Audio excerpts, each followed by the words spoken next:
I just had to let you know you're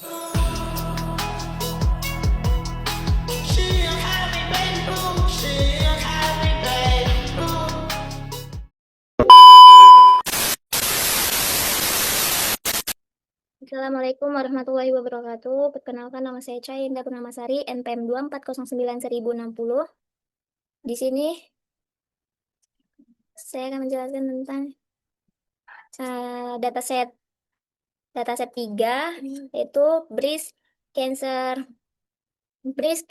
Wisconsin Dataset. Di sini kami akan melakukan pembersihan data, eksplorasi data, dan visualisasi distribusi fitur.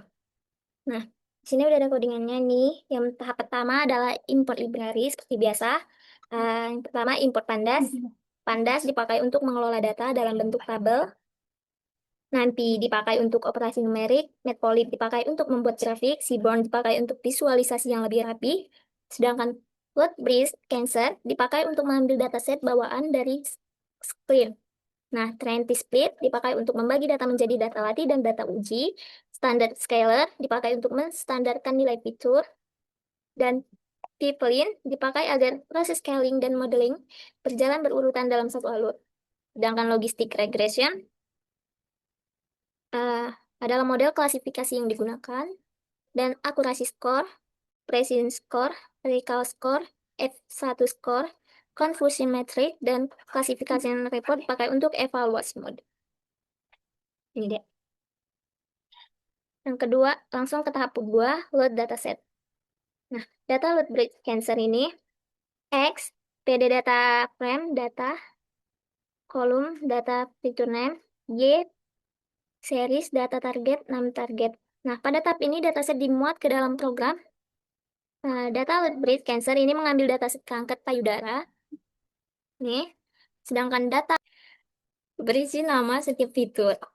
X adalah kumpulan fitur input, sedangkan Y adalah target atau label kelas.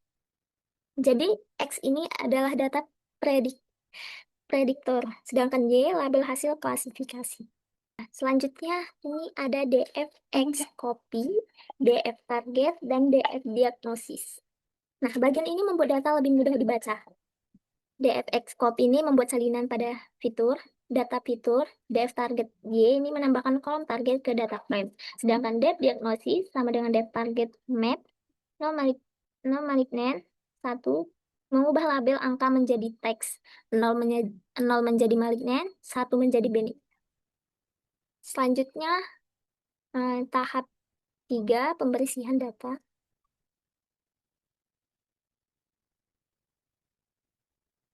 Nah, yang pertama ini print save dataset.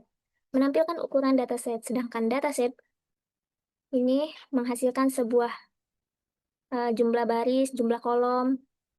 Print and info data berfungsi hanya untuk mencetak judul agar output lebih rapi. Print dev input berfungsi sebagai menampilkan informasi umum tentang data frame. Sedangkan print and missing values per kolom ini berfungsi sebagai judul untuk bagian pemeriksaan nilai kosong, dan print is null ini sum berfungsi untuk menghitung jumlah missing value atau nilai kosong pada setiap kolom.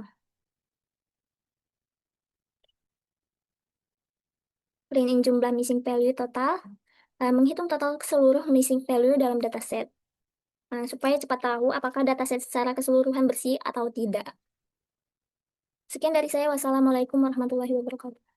Assalamualaikum warahmatullahi wabarakatuh. Nama saya Cindy Aulia Pertiwi dengan NPM 2409043. Saya Prodi Sistem Informasi 4B. Di sini saya akan melanjutkan penjelasan tentang codingan dataset Breast Cancer Wisconsin. Nah, saya ke bagian nomor 4, eksplorasi data. Tahap pertama ialah saya tampilkan 5 data dulu. Kemudian, tujuan tahap ini yaitu untuk melihat bentuk awal dataset, mengenal pasti nama pembela ubah, dan memastikan data telah dibaca dengan betul dalam program. Intinya, tahap ini digunakan sebagai pemeriksaan awal sebelum analisis. Tahap kedua ialah saya menambahkan statistics descriptive menggunakan DF describe. Pada bagian ini, analisis tertumpu pada ringkasan numerik seperti purata, sisihan piawai, nilai minimum, maksimum, dan kuartil. Tahap ketiga ialah memeriksa distribusi target. Dengan DF diagnosis PeluCons dan PeluCons normals true. Langkah ini bertujuan mengetahui jumlah dan peratus setiap kelas diagnosis. Tahap ini penting untuk menilai sama ada dataset seimbang atau tidak seimbang, karena keadaan tersebut akan mempengaruhi proses pemodelan. Kemudian, di tahap kelima ada visualisasi distribusi. Pertama-tama kita menggunakan SNS Confloat. Pada tahap ini, data kategori di diagnosis dipaparkan dalam bentuk graf bar supaya lebih mudah dibaca secara visual. Tahap ini memudahkan perbandingan bilangan sampel bagi setiap kelas tanpa hanya bergantung pada angka mentah. Kemudian memilih fitur sahaja. Kemudian memilih fitur sahaja dengan menggugurkan lanjut target dan diagnosis. Tujuannya adalah untuk menganalisis histogram pada pembela ubah input. Tahap ini dilakukan supaya ciri-ciri data dapat dikaji dengan lebih tepat tanpa mencampurkan pemboleh ubah sasaran.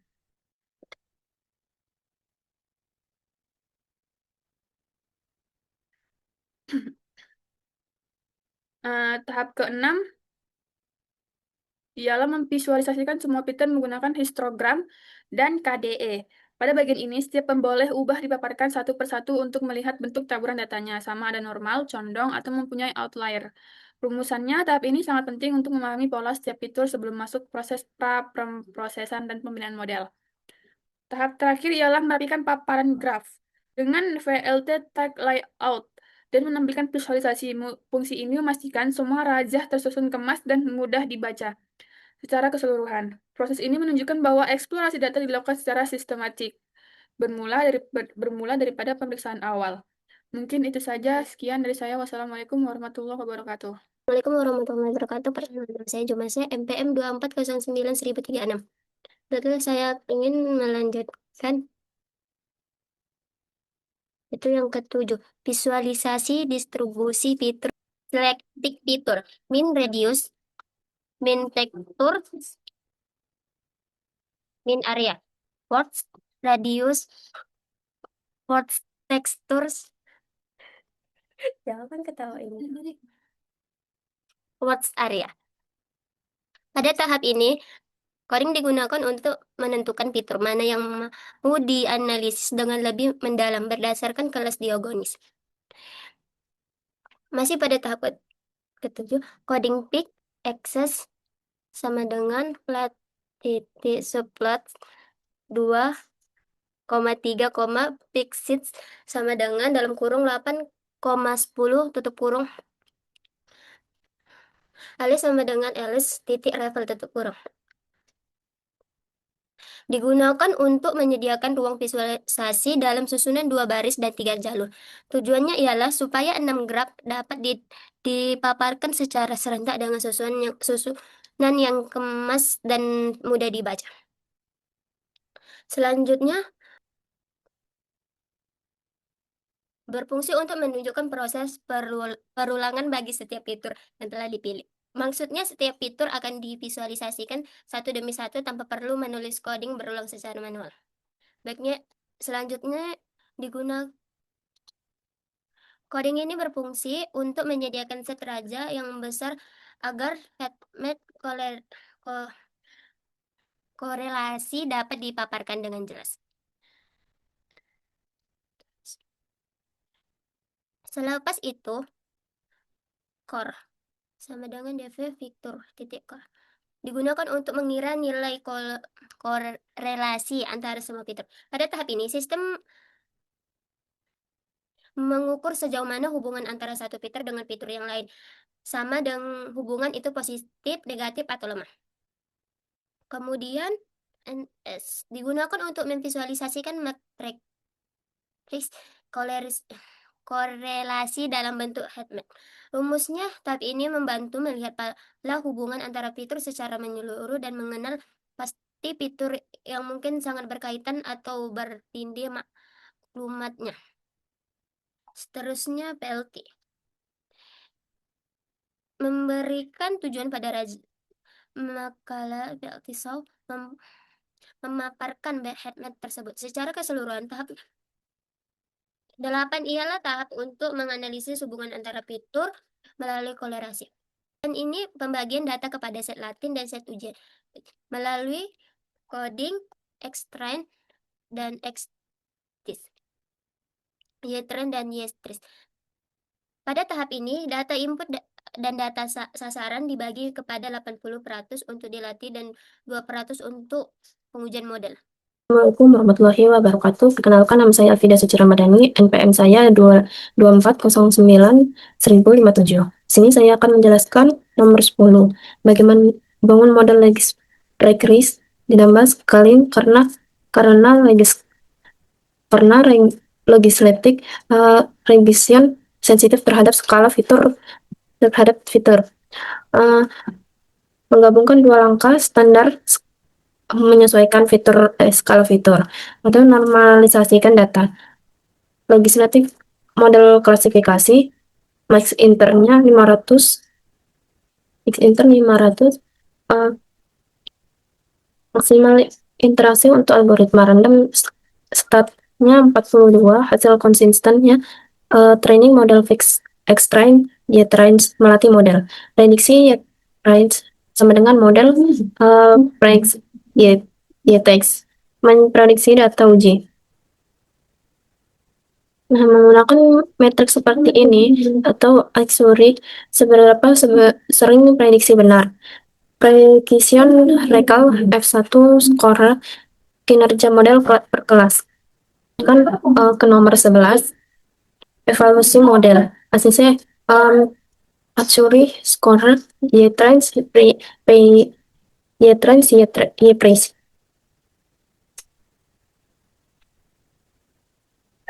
Prediksi ini dibacanya itu prediksi A benar atau salah, prediksi B benar, salah atau benar. Intinya angka diagonalnya itu prediksi benar, angka di luar diagonalnya prediksinya salah. Melihat kelas melihat performa model precision recall F1 sport jumlah data. Lalu evaluasi model bagian utama membaca sebagian banyak prediksi yang benar dari semua data. Contohnya accuracy 0,90, artinya 90% prediksi yang benar. Bagian data yang benar, lalu data sering dia benar. Mereka kelengkapan dari semua data bagian asli, berapa hasil ditunjukkan. Dari semua seharusnya bagian berapa yang kita model. Itu tidak berbahaya. Malignant berbahaya, makanya dibikin dua-duanya karena di dunia medis salah prediksi itu bisa fatal. Dari nomor 12 ini kita cara untuk menampilkan matriks evaluasi model kuantifikasi. Ini cara membacanya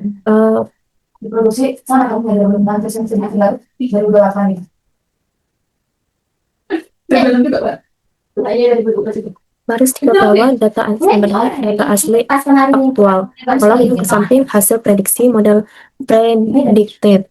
Artinya DP model bilangan malignan dan memang hasil malignan prediksi benar. True negatif TN model bilangan bening dan memang benar bening prediksi benar. False positif FP model bilang malignan tapi benar bening, tapi sebenarnya bening. Assalamualaikum warahmatullahi wabarakatuh. Perkenalkan, nama saya Artika Indah Devi Daulay, NPM 2409-1061. Di sini saya akan menjelaskan yang ke-13, yang mana judulnya koefisien model. Pada bagian kode yang ini, tujuan utama bagian ini, setelah model selesai dilatih, kita tidak hanya ingin tahu seberapa akurat model, tetapi juga ingin tahu fitur apa yang paling memengaruhi prediksi, arah pengaruh fitur tersebut, fitur mana yang dominan dalam membedakan kanker, malignant, dan benign. Pada logistic regressions, informasi itu bisa dilihat dari koefisien model. Penjelasan berbaris mengambil koefisien model. Yang bagian baris ini mengambil nilai koefisien dari model logistik. reactions, lalu mengubahnya menjadi series agar mudah dibaca. Karena model dibuat dengan pipeline, maka tahap-tahap di dalam pipeline disimpan dengan nama. Misalnya, scalar untuk standar scalar, logreg untuk logistic reactions. Jadi, Python model named steps logreg berarti mengambil bagian model logistic reactions dari pipeline. Setelah model dilatih, logistic reactions menyimpan bobot atau koefisien setiap fitur pada atribut. Nilai ini menunjukkan seberapa besar pengaruh masing-masing fitur terhadap hasil prediksi. Untuk klasifikasi binary atau biner, bentuknya biasanya array 2 dimensi dengan ukuran Python 1 jumlah fitur. Karena hanya ada satu set koefisien untuk masalah klasifikasi binar atau binary.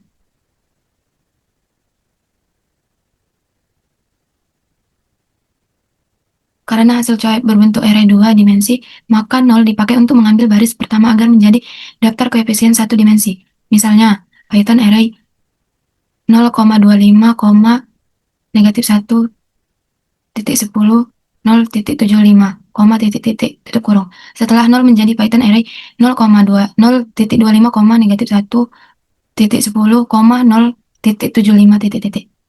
Nah, koefisien tanpa nama fitur akan sulit dipahami, karena itu digunakan indeks sama dengan X columns, agar setiap nilai koefisien dipasangkan dengan nama kolom fiturnya. Setelah itu, saya akan menunjukkan hasilnya. Ini hasil Malignant Benign. Diagnosisnya ini. Lalu, distribusi main radius berdasarkan kelasnya ini. Adapun headmap korelasi antar fiturnya ini. Dan confusion matriknya ini. Lalu, koefisien terbesar logistic reactions-nya ini ya. Di tugas ini, kami menggunakan breast cancer Wisconsin dataset untuk mengklasifikasikan kanker payudara menjadi 2 kategori, yaitu ganas dan jinak. Dengan menggunakan metode logistic reactions, pertama, saya mulai dari pembersihan data. Di tahap ini saya cek ukuran dataset, tipe datanya, apakah ada missing value, dan apakah ada data yang duplikat. Dari hasil pengecekan, dataset ini tergolong bersih, karena tidak ditemukan nilai kosong maupun data ganda. Jadi datanya sudah siap dipakai untuk analisis. Setelah itu saya lanjut ke eksplorasi data dan visualisasi dari distribusi target. Terlihat kalau jumlah data jinak lebih banyak dibandingkan data ganas. Lalu dari grafik distribusi, beberapa fitur seperti radius, area, dan tekstur terlihat ada perbedaan pola antara kanker ganas dan kanker jinak. Dari situ kita bisa dilihat bahwa fitur-fitur tersebut cukup penting untuk membantu proses klasifikasi. Berikutnya, data saya bagi menjadi data training dan data testing. Sebelum model dilatih, saya lakukan standarisasi data menggunakan standar scalar. Karena logistic reactions cukup sensitif terhadap perbedaan skala antar fitur. Setelah processing selesai, model logistic reactions dilatih menggunakan data training, lalu diuji pada data testing. Untuk evaluasinya, saya menggunakan accuracy, precision, recall, dan F1 score. Hasilnya menunjukkan performa yang sangat baik. Jadi model ini cukup mampu membedakan kanker ganas dan kanker jinak dengan tingkat kesalahan yang rendah. Kalau dilihat dari confusion matrixnya, sebagian besar prediksi model sudah besar, walaupun masih ada sedikit kesalahan. Nah, ini penting, terutama untuk terutama untuk kasus kanker ganas. Karena kalau sampai salah terprediksi sebagai jinak, dampaknya bisa cukup serius. Jadi, kesimpulannya, akhirnya logistic reaction cukup efektif untuk dataset ini, karena modelnya sederhana, cepat, dan hasilnya juga mudah dijelaskan, tapi tetap ada keterbatasan. Misalnya kalau pola datanya lebih kompleks atau tidak linear, kemungkinan model lain bisa memberikan hasil yang lebih baik. Terima kasih, cukup sekian dari kami. Saya akhiri. Assalamualaikum warahmatullahi wabarakatuh.